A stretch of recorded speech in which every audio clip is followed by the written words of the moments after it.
Support for your public radio station comes from our members and from Two Point Capital Management, an investment firm working with clients to create custom portfolios of stocks and bonds. Two Point is dedicated to helping people manage financial risk in good times and bad. More at twopointcapital.com. From WXXI News, this is Connections. I'm Evan Dawson. Our connection this hour was made in 1970. And from our research, I think that's the last Republican to win a mayoralty in the city of Rochester. Stephen May in 1970, served through 1973. I bring that up at the start of this conversation because you heard last hour a conversation with Democrats who are running for county legislature and supervisor positions in rural Monroe County, where Democrats are really struggling to win. Well, in American cities, it's very hard for Republicans and conservatives, but it's very important for voters to have choices. And we really believe strongly in bringing every candidate on the ballot to you before the election so you've got a chance to hear them at length, no matter their party, no matter your party. And you can evaluate their positions. You can evaluate whether you'd like to vote for them or not. Now, yesterday we had the mayor of Rochester, Malik Evans, who is a Democrat running for re-election. And the conservative in this race is Louis Sabo, who is with us in studio now. ElectSabo.com is the website. Louis, welcome. It's nice to have you on Connections. Thanks for being here. Thank you. Thank you for hosting this. Well, I want to start with a little bit here. You're on the conservative party line, not the Republican party line, Right. to be clear. Yeah. Are you a Republican? Yeah, I've been a Republican most of my life. When you go to get on a ballot, New York is party politics. So you're associated with a party. You have to go and get signatures from people that are registered in that party to get on the ballot. And obviously, Conservative Party, we asked them to also pass our names as well. And they have less numbers to hit that threshold. And the Republican threshold was a little harder to acquire, and so that's how that ended up happening. All right. Well, and I don't know if I'm exactly right or wrong here. Stephen May, 1970. Do you know of any other Republicans since 1973 who've won this? None that have won. Okay. Only one that I know of that ran in 2017, I think, which is Tony Mitchie. Tony Mitchke. Yep. Yeah, Mitchke. So yeah, it's not easy. Right. Why did you decide that you wanted to give this a shot? Well, it's been home for 34 years. I own two businesses, and they're in the city as well. And it's a great opportunity to engage with the process of representing what's best for what I see is best for our city. And the biggest concern is we're not making decisions that give people the opportunity to grow and to thrive. And we're kind of still just helping people along and marginally making it through things. We're post-corporate, so we need to generate business. We need to show that we're capable of handling, doing work so that businesses are attracted to Rochester. I want to push those things. I want to see families grow and thrive in the city because they can be gainfully employed or have good employment opportunities here in the city or just outside the city, but be able to make it a home. So I want to return in a moment to the idea of being in a kind of a post-corporate era of business and talk about your own experience in business. Before we do that, a little bit more on your background. You and I are both Ohioans by birth. You're from Cincinnati. And talk to people a little bit about the route that you took that brought you to Rochester, and then a little bit about your career before this run here. Yeah. So I came as an RIT student. Fresh out of high school, looking at the photo program. RIT is known as one of the best schools in the country for photo. What was the deciding factor? Snow. I like snow. I like to ski. And most people in Rochester don't like snow. I came to find out as I got up here.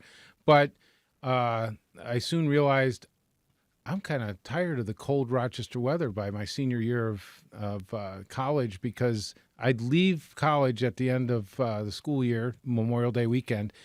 The trees are bare, no leaves. I'd cross out of New York State into Pennsylvania, Ohio. It's like summer's been on full go since April. And that was kind of dreary. But Rochester came through my senior year.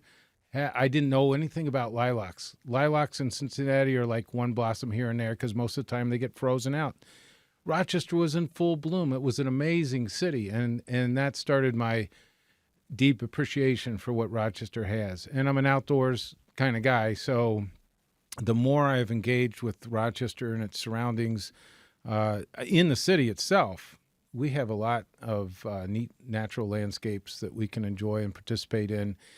And that's another area I want to see grow and improve, continue to improve. And you mentioned owning 2 businesses in the city. What are those businesses? So I am a photographer by trade. That's what I went to school for. Worked in that. Ran one of the largest production studios in the 90s for a locally owned catalog company.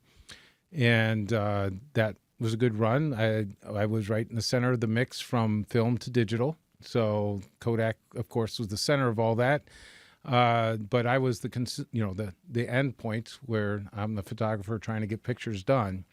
And digital disrupted my world. No, we don't want to put that in-house. And I would agree, computer technology in the mid-'90s was horrible.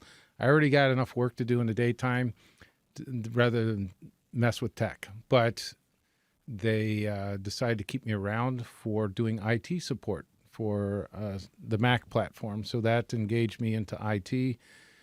And that ran through the .com, did .com stuff with the company, and then they laid me off after we won the .com race. That's where I had to take that opportunity and, with a young family and wife at home homeschooling, figure out a way forward in Rochester because it was rather full of turmoil. So I took the 2 skill sets that I had and embarked in those businesses, both IT and photography, as sole proprietorships. And that's been my row for the last 24 years. And, okay. And when you talk about being in a post-corporate Rochester, tell me a little bit more about what you mean by that. Well, the Rochester 90s and previous, you had large corporations, and it was the center of a lot of commerce that went on, and that brings business and activity downtown.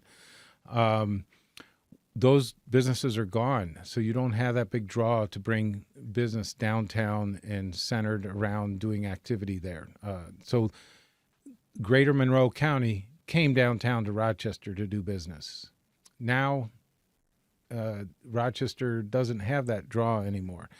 And those businesses are disappearing or have disappeared in the city of Rochester. So what do we do to fill those places? Now, there's still some good small businesses, and when we say small businesses, they can be very large corporations still, but they're considered small businesses that give good job opportunities, but they're technically, they need people technically competent and reliable to keep that business thriving. And so in talking with a voter just the other day as we were walking one of the neighborhoods, she mentioned how at Kodak they would send tutors into the city schools to help with tutor programs. And, a corporation draws that quality of person that they have motivation and goals and purposes, and they came in and helped and backfill and assist. You don't have that structure as much anymore, that as many people available to help out in those ways. And it just shed light on more of how that corporate environment impacted the success of Rochester. And having those kinds of inputs, we need to grow a business that has to aim at goals and targets and purposes, and hopefully they can be engaged and involved in bringing up the next generation and seeing that those are important targets to aim for. Yeah, probably around the time that you came to Rochester, well, Kodak was probably in its peak in the 80s, employing around 65,000. You had Bausch & Lomb, you had Xerox, you had the big 3. But even in the last decade, when Rochester, like many American cities, was bidding for the Amazon headquarters, and it felt, I guess I understood why Rochester gave it a shot, but it felt a little silly. It felt a little debased, and it felt like a long shot anyway, as opposed to the idea of saying, okay, the future looks different. We're not just going to have a massive one single magnet employer. So what does the future of employment look like? What do you think Rochester should be planning for?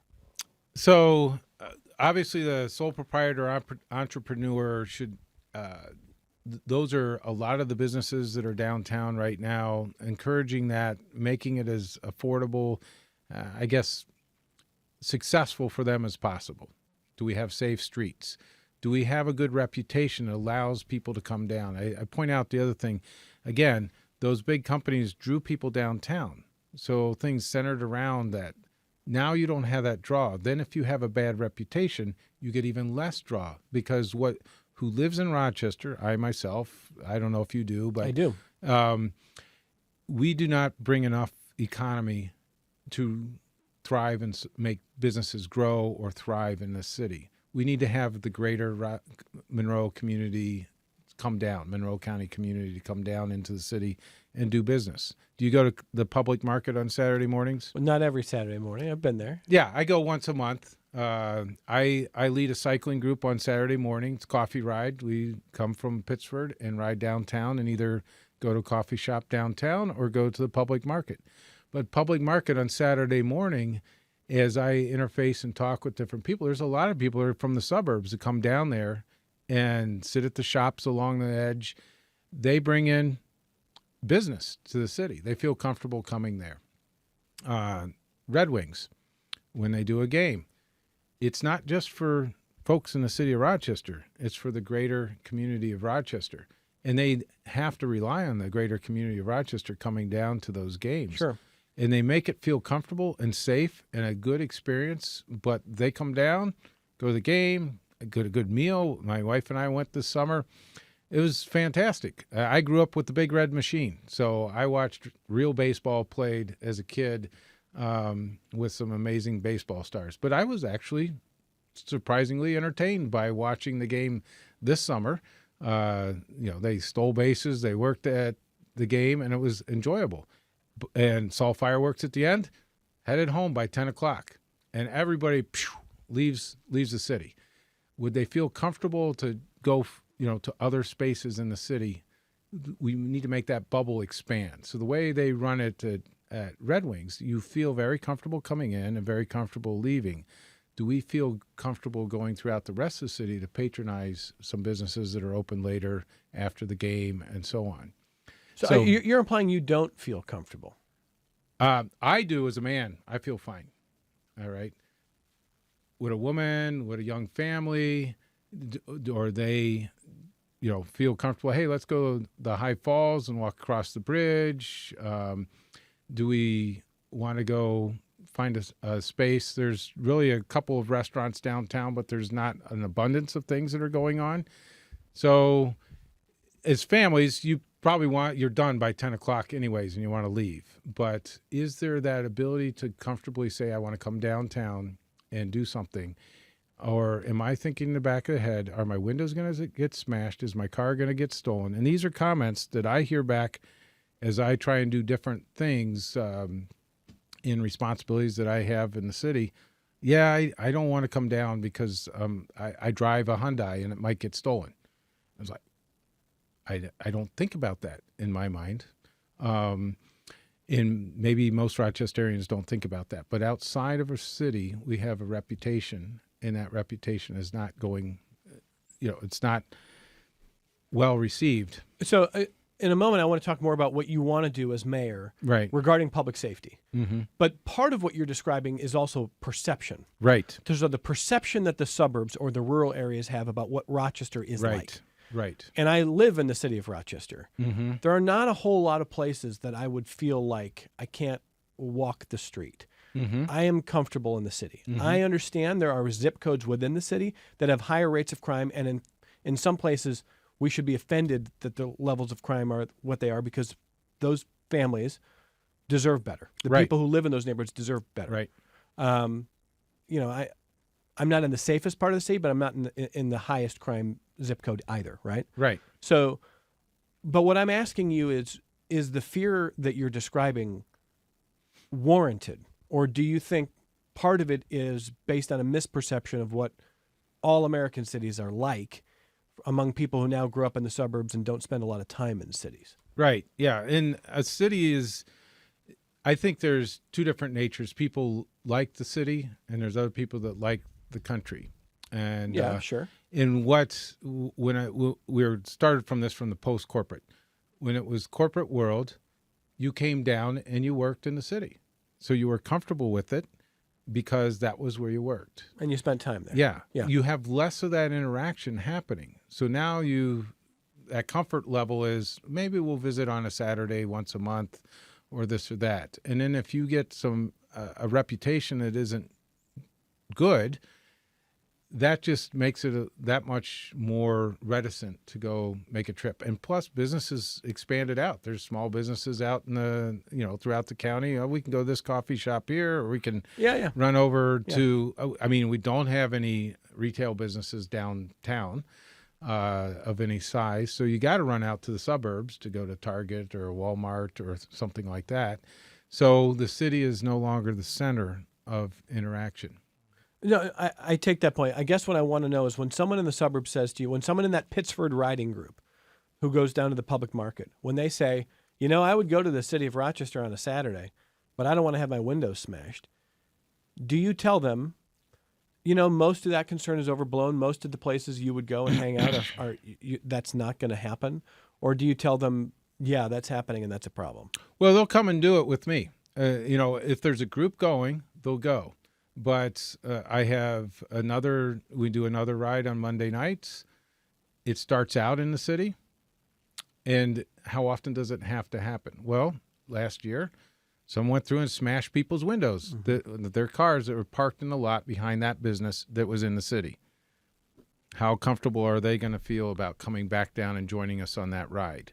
So how many times does it have to happen to somebody before it sends out a bad reputation? But you're saying that the reputation is deserved. It's deserved and promoted. I talked to another media person. I said, we tend to focus on the murder that happened here, that this happened here, and we miss what else is going on in Rochester. That tends, and that's in the news media. It's something to grab onto.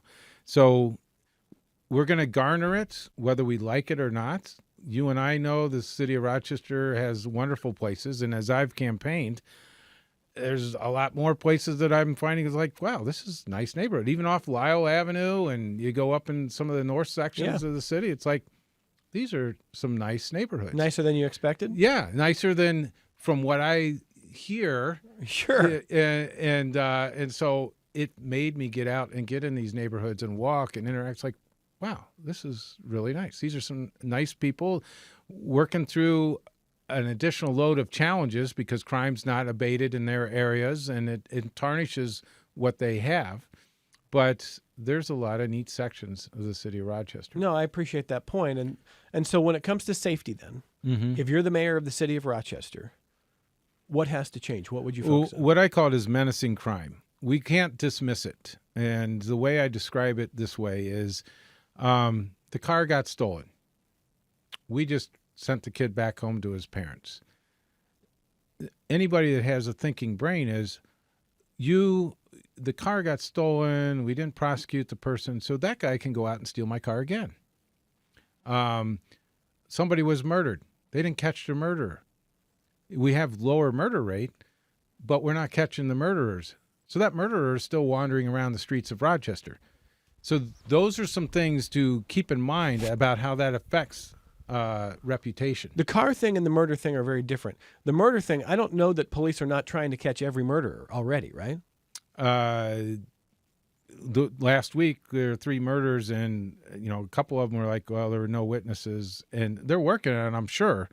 But what's the mayor have to do with that? What would you do differently? The mayor would say, get on top of it. Let's get this solved. Let's chase down these crimes. Now, the state wants to be soft on crime about these things, but I don't think that we can afford to carry that bad reputation. And we need to treat even the menacing crime, busting the windows, stealing cars, seriously. We're asking people that visit our city to carry the burden of those menacing crimes. I myself almost got run down by a Kia Boy, a stolen car, as we were riding back from an evening ride. And it was intentional. It wasn't like I was in the wrong place in the street. I was on a side road. The car came from a main road and turned and swerved and stopped within inches of running me over. And then proceeded to drive on by and turn left in front of 2 police cruisers parked on the street. And they were engaged in some other thing. I couldn't interface with the policeman at that time. So, do you think the mayor of Rochester is not serious about it? Yeah, I would make that statement. Yes, I think he's soft on it, and it also bears on the I've talked to one property owner in the city, and it's like, yeah, it cost me a bunch of money with a busted window, but the kid has a hard life going on, and so I didn't press charges. So it also comes on the nature of the city. Do you want this to continue, or do you want to make sure that there's a consequence for these menacing crimes, and that it's deterred, it's reduced, it's minimized in its activity? So yes, the press can talk about some things, but there's enough it's affected lives personally that people think about it. The mayor on this program yesterday said that he is very dedicated to being very serious about crime that you're describing. And he pointed to the non-homicide clearance rate, which, according to this administration, prior to his arrival in the office was in the teens. The national average is around 19%. In the city of Rochester, in his administration, he says it's 40%. He says that they are very, very dedicated to getting police to go after every crime, whether it's homicide or not. And the clearance rate is much higher, that they have shown huge strides in taking it seriously. You're saying, as someone who is running for mayor, you don't buy it. I don't buy it. I mean, that's great if they're having a 40% clearance rate, and let's see that get even better to give us show that we mean business in this city. But I personally know people that came in the city, their car was attempted to be stolen, and the answer from the police after calling in the theft, which caused $3,000 worth of damage to their car, which couldn't be stolen, and their kids had hopped in the car while the perp was in the front seat trying to steal the car in the early evening, and the wife came out and saw that, confronted the perpetrator. The police said, "Oh, we just take him back home." Does that make a family feel comfortable coming into the city? But what you're describing about police, if what you're describing is accurate, I think the chief and the police would say, we're not the ones setting that policy, the rules here. Who is setting the policy? Well, why don't you tell me? Because I think the mayor is setting the policy, and as of even a couple days ago, a post put up by a radio commentator in the city said that there was the Greece police were chasing someone in a car who was fleeing into the city, and they called for assistance from the RPD, and they were told, "We can't help you." And that leads to a whole nother level of discussion. When there is no cooperation with trying to apprehend these kind of menacing crime situations, it says that we have a policy in the city that we want to support or be soft on crime. So tell me a little bit about what you would do if you're the mayor regarding what ICE is doing. So we've seen some pretty high-profile incidents to the point where the Trump administration is suing the city of Rochester and have named the mayor for, in the Trump administration's view, inhibiting ICE agents from detaining and deporting. Now, the mayor has said that as a sanctuary city, that doesn't mean that they are inhibiting ICE agents, just as he doesn't inhibit a federal tax collector. He says, I'm just not going to do your job for you. Our people are going to do our job. You are going to do your job, and you're not going to ask us to do your job for you. There's a difference, the mayor says. What would you say? I would say the mayor is not doing anything. When you see a couple of ICE vehicles having their tires punctured and a crowd milling around trying to prevent them from doing their job, the city police did not come out and keep our streets under control. That's the job of the mayor, to make sure that our streets are in order and that business can be done, whether that's federal business, private business, and apprehending illegals is the responsibility of the federal government. So you'd say no more sanctuary city? In that category, yes. No more sanctuary city for illegal immigrants. You would direct Rochester police to work with ICE? I would say keep our streets in order. They don't need to go and apprehend the illegal immigrant. Only ICE has that the federal government has that responsibility, and that was determined by the Supreme Court under the Obama administration in Arizona versus the United States, that it was solely the responsibility of the United States to determine someone's immigration status. So it is their job to do. They should be able to do it unhindered by hecklers, protesters, people vandalizing their equipment as they're going and doing the job that they've been told to do. The high-profile incident in the last month was, I think it was on Westminster, the two roofers. Yes. So are you familiar with the story? Yes. So this is a case where you had two people doing work that they do regularly. They are employed as roofers, lived in this community probably for, a while, and are just trying to work in the middle of an afternoon. And ICE shows up to detain them. That's when the crowd that you're describing, which included some lawmakers, gathered to try to prevent ICE from detaining those two gentlemen. Mm-hmm. Now, in the days since, I've even seen a split in some political circles on the right, including someone like Joe Rogan, who has said that he supported the Trump administration with ICE because the promise was they're going after the gang members, the murderers, the people who have committed crimes, the people who are violent, to get them out of here. And Rogan says, I did not think they'd be going after people who've lived here and are gainfully employed and have children and are just trying to, raise a family and be good people.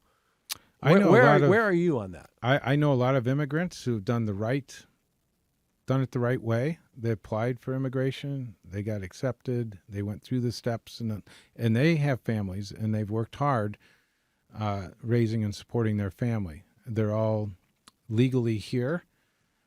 I don't understand how someone can break the law, come in and be, oh, well, I'm doing the right thing. Are you doing the right thing? You're employed by, hopefully, you're working for an American company that's hired an illegal to do your job, do a job that maybe some American could have, someone who's legally here, and you're employing somebody outside of that circle. That's a requirement. Certainly you can understand how someone would do that if they're fleeing something desperate, right? I mean, you may not think that they're doing it exactly the right way, but you can understand the human impulse to maybe escape a worse life, look for a better life.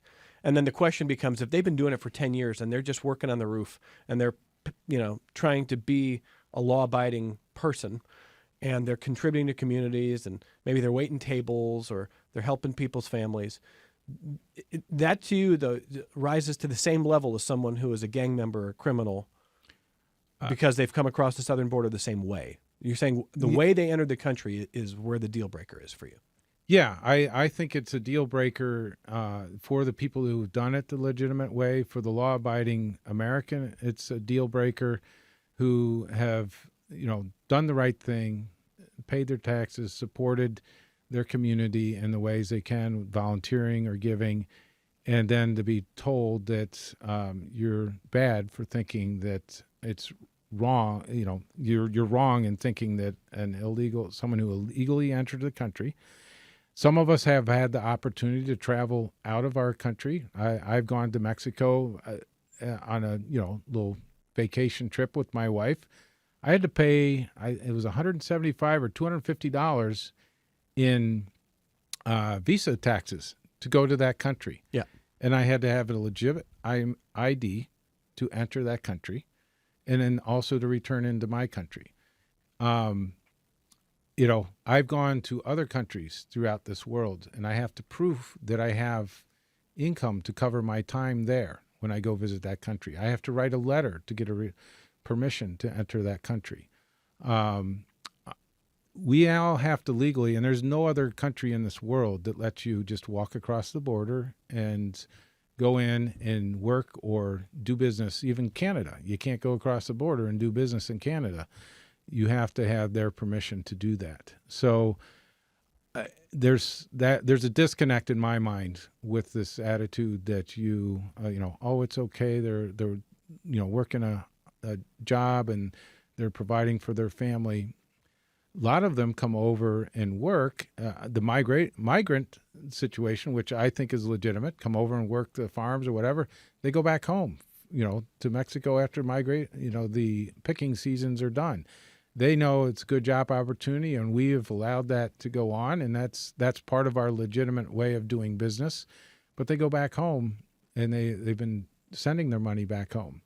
There are Mexicans that I've talked with down in Mexico. It's like, while I was at the resort, the one person that I was talking with, he's like, "Oh, it's my dream to go to and watch a Bills game in the snow in the winter." What happened in with last year's playoff is iconic in people's minds throughout the world. Seeing that, it's their dream, and they can do that because they apply for a visa and can come into the U.S., go do that tourism, and go back home. So those give legitimate ways to do business. It's good and productive when we have those borders and honor those. Talking to Louis Sabo, who is the conservative. He's a Republican. He's running on the Conservative Party line in the Rochester mayoral election. And if you're elected, I think the president and the White House are going to rescind this lawsuit against the city of Rochester. That would be money savings for Rochester, wouldn't it? I think that's a guarantee that they would do that. Are you a fan of the president?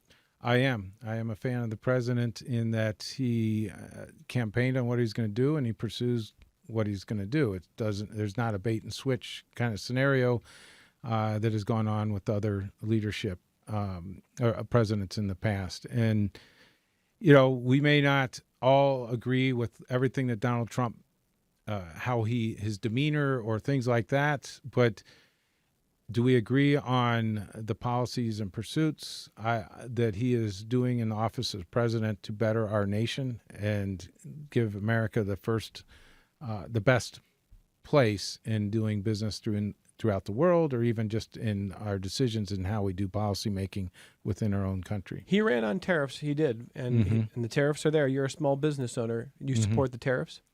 The tariffs are impacting, in some ways, some of the cost of doing business. It's not the level compared to cost of living increases that have been put upon us in other areas of things, whether it be minimum wage increases, which is what I tell people is actually a wage reduction for people that have gotten their degree, their education, and then all of a sudden, I use my kids as an example, who went to college, got their degrees, go out in the workforce, and then all of a sudden minimum wage went from $10 an hour to $15 an hour.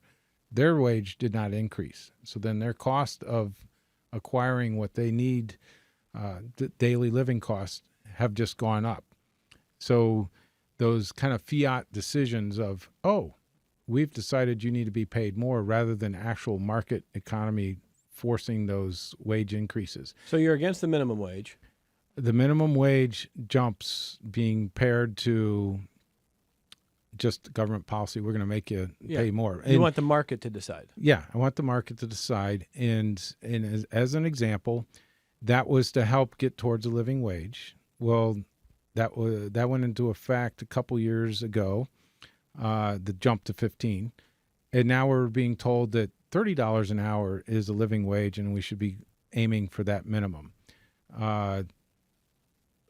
How do you reconcile that with your own budget? You're working a job that pay increases based on what kind of money and income you can generate. Okay, so my question was about tariffs, though. Where are you on tariffs? If it's going to lead to more business opportunity in the United States, I'm for it. How can you so in my past business life, I worked for a company that would market and sell pet supplies. Okay, so one of their things that they'd like to do is they'd find a vendor who would come in with a neat toy or item, and then they'd go and take that same item that the vendor introduced to them and go to their Chinese producers that they could find and say, "Hey, can you make this for us cheaper?" And they get it for pennies on the dollar. So that vendor that brought in the idea loses out. The Chinese manufacturer makes that item, ships it over unreliably. In the retail world, you can put that on a shelf. When you're in a catalog world, you can't. It needs to be a reliable, available to you. So you are undercutting business growth within the United States when you leave that door open. It's most favored nation status, zero tariff back and forth. You are undercutting the growth of industry in our own country. So I think about the soybeans, though. A lot of soybean farmers in a lot of different states, including New York State. And a quarter of their market was China. And because of the tariffs, they had zero. The soybean farmers of America, a lot of Trump voters, raised the alarm in the last 6 weeks and said, we are in deep trouble here. We got no market. We're growing a product that's got nowhere to go. And so Trump came out in the last couple of weeks and said, we're going to take some of the money we've raised from tariffs and we're just going to give it to those soybean farmers. So we'll make you whole. So you grow your soybeans, throw them on the ground, but we'll give you money. Haven't we been doing that for at least 50 to 70 years already? With ag policy? Yeah. Oh, I mean, certainly there's questions about ag policy. I'm just saying, when you look at what the soybean farmers are doing, the White House is saying, we're going to institute tariffs, which our people pay. We're going to raise that money, and we're going to just give it in a bailout to farmers who used to have a market but now don't because of the tariffs. And you're saying that's an efficient way of doing an American economy? It's not an efficient way of doing an American economy. I'd say that's a one-off incident. I don't know how China can all of a sudden cut its supply chain by, what was it, 25%, 30% of their supply chain? No business can cut 30% of their supply chain and not suffer. And so I think that's a one-off ploy that will probably go away once they sort out their But you do think tariffs over the long term will bring more jobs back to the United States? It's the beginning of getting jobs back. What, as one person one neighbor that I converse with, he talks about and highlights how you go to China and you need an engineer to work on something. You could have 2 football stadiums full of engineers. This is Tim Cook at Apple talking about this. He was highlighting this commentary. And he goes, I come to the U.S., we need to engineer something. I might get a conference room full of engineers.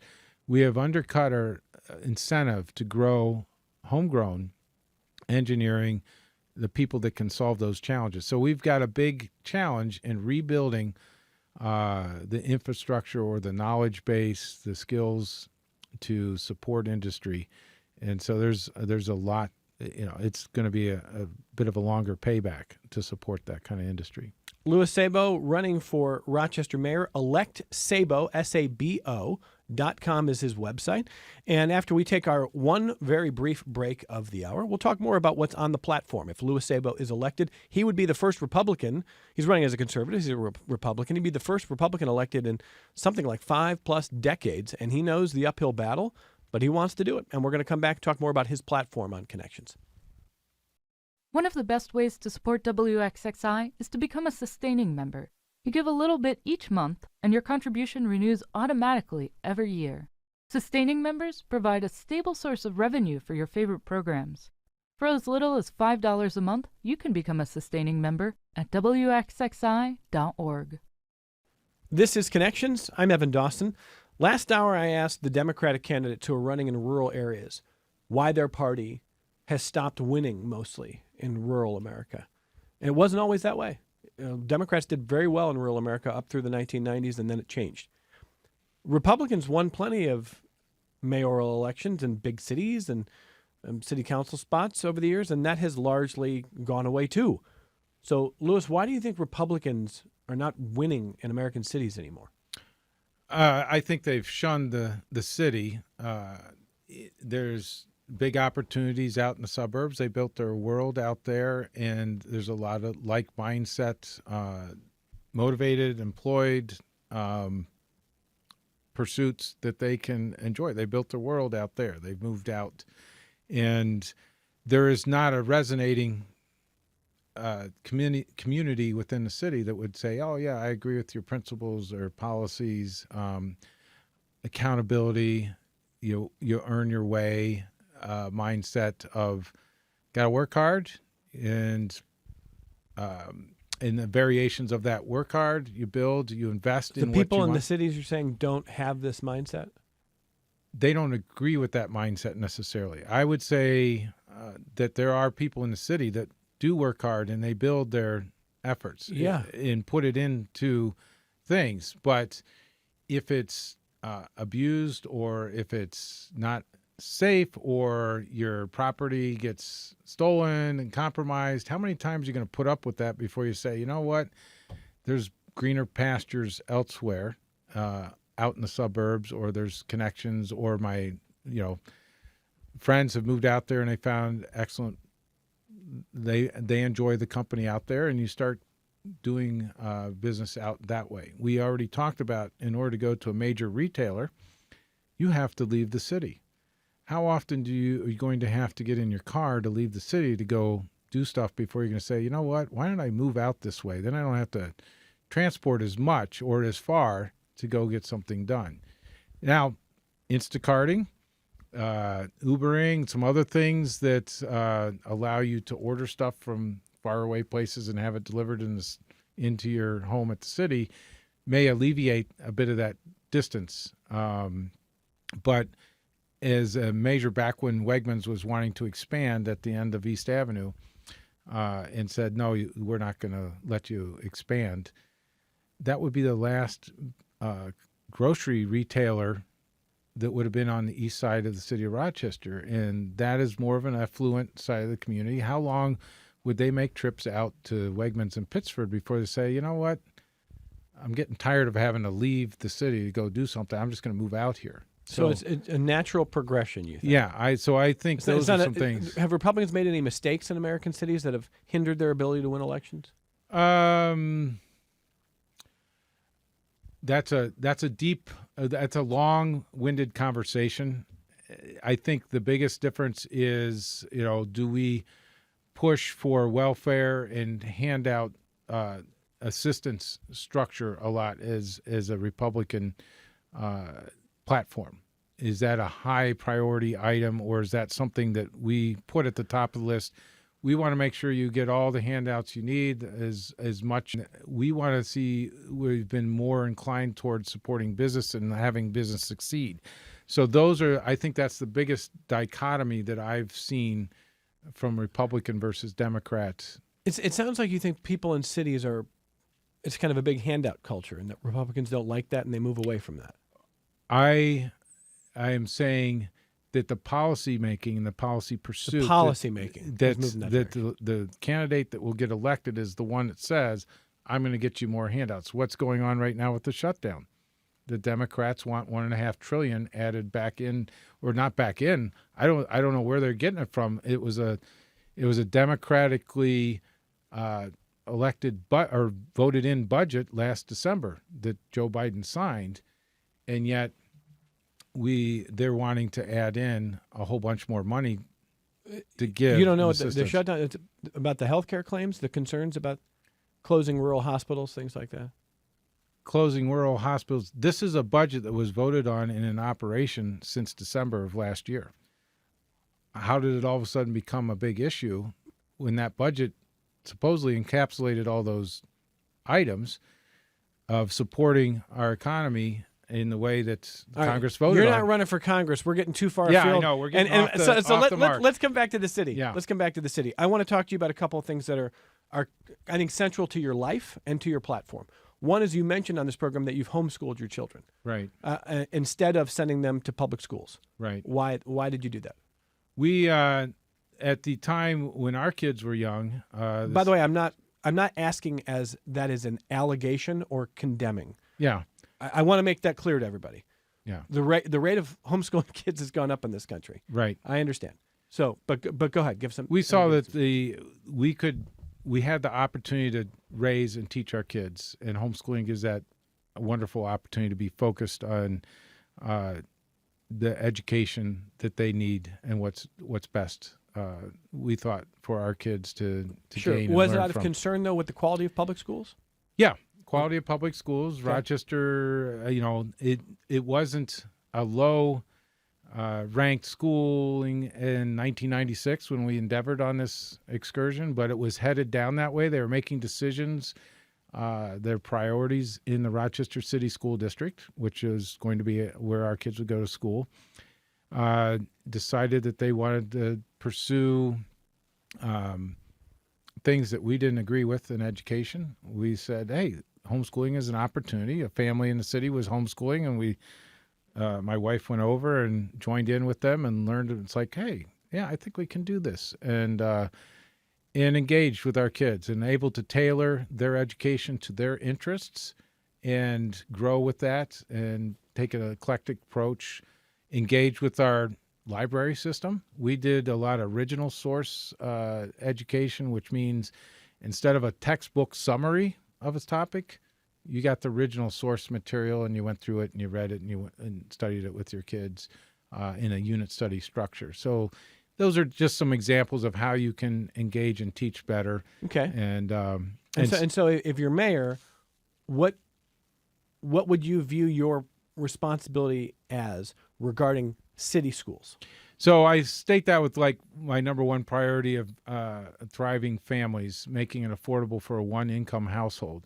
If that's possible, you could be engaged if you so chose to homeschool. It's not something I'd say everybody should pursue or do, but if they have that opportunity to do, that's great. Charter schools are focused on accomplishing education in their unique ways, and that's a great opportunity. I want to see as many good education opportunities be available to our kids in the city of Rochester. Back to our homeschooling journey, as we homeschooled our kids, you're always nervous about, I hope I educate them adequately. Is it going to be enough and proper? It's proven out through statistics that homeschooled kids hit the top of the charts. Our kids, I wouldn't say are stellar top of the charts, but they had all the tools they needed to go on to college or pursue their careers. And that's a great accomplishment. That can't be said about the statistics that are coming out of Rochester City School District. And I know that's this whole other hour to talk about this. And that's we're running not short, my but purview. But can you give me like a minute of like, if you're the mayor, what would you try to do anything differently? There's been talk about mayoral control. There's different ideas. What do you think? So what I put on survey on the 411 vote411 .org, I identified that we need to show measures regularly. The city school district needs to put those measures out, not just attendance and graduation rate, but pursuits and interest. What fields are, what learning venues, how good is the attendance rate throughout the year? What are graduates of the RCSD doing? Are they going on to college? Are they going on to jobs? Finding out what that is and showing that can be relied on as not statistically, but just say, hey, this is what we pursued. If you're a prospective business, you say, hey, they have 50, they have a 60% graduation rate. You have a better standing for a business that's interested in locating in the city, because you got to look at it from the side of, is there enough well-educated or literate base that I can have come in and work in my company to be able to get work So done? you can use metrics, you think, to bring more business. That's the mayor doesn't have control of the school district. Right. So that's a problem. So this is one way of trying to get that evaluation out there and demonstrate that we want to do work. We do want to and be engaged in doing business. Last couple of minutes, strengthening relationship that the city has with its churches is central to you. Yes. Tell us about that. So we have seen a lot of push of nonprofits. They're going to help out with this and that. But what opened just last week was the Mercy House 2, so to speak, with Open Door Mission. They're the ones that are expanding beds for the needs of the homeless. Another Rochester Family Mission opened the Gladys House to help for the needy women in that area of their area of ministry in the city. Those are faith communities that are taking steps to meet the need, and they have an organized and successful approach at doing it. We have not seen as much support or success come through other measures. In being there for the opening of the Mercy House, learning from the Open Door Mission Director that most other places want to know that a person in need of help is on the DHS assistance, already has that money coming in before they'll let them into their services. Open Door Mission opens the door. You at least have a place to stay overnight. they're not asking. You could say it's a lower threshold. They're not asking whether you have money or not to come in and stay. That requires the support of people that of the faith community to come out and be engaged in assisting and supporting those types of activities. So we have poo-pooed or dismissed the church's involvement as bad in helping the needs of Rochester, and the church has kind of walked away from that also, saying, yeah, okay, well, we don't have to be involved in that capacity. So reigniting and re-engaging in that way of, this is your mission, faith community, and we welcome your participation in the capacity that you want to participate. Rochester can't do it all on its own. The city of Rochester can't provide the services at the scale that Rochester's showing the need. So we need other institutions that are in our community to be welcome and comfortable doing that kind of ministry. We're going to need that to support that effectiveness. We hope to have the executive director of the Open Door Mission on this program next week to talk about some of those issues. Yeah, that would be great to hear from her. Let me close with this because you're going to hear the music. Where's the best place to get a meal in the city of Rochester? Well, in my neck of the woods, I go to Winfield Grill or Good Luck, and there's some. I like fish fry at the Winfield Grill. Can you go to Good Luck without getting a Good Luck burger? I have gotten other. No, you have to get the burger as yeah. well. I think it's a rule. All right. Well, I'll go chase that down next time. Louis Sabo is the conservative he's on the Conservative Party line, a Republican running for mayor of the city of Rochester. Learn more about his campaign and about him at electsabo.com. We talk about the importance of hearing from all candidates and for every voter everywhere to have choice. Thank you for making time for the program today. Come back sometime. Yeah, thank you. It was enjoyable. That's Louis Sabo, and we've got one more day of conversations before early voting starts on Saturday. From all of us at Connections, thanks for watching. Thanks for listening. We're back with you tomorrow on member-supported public media.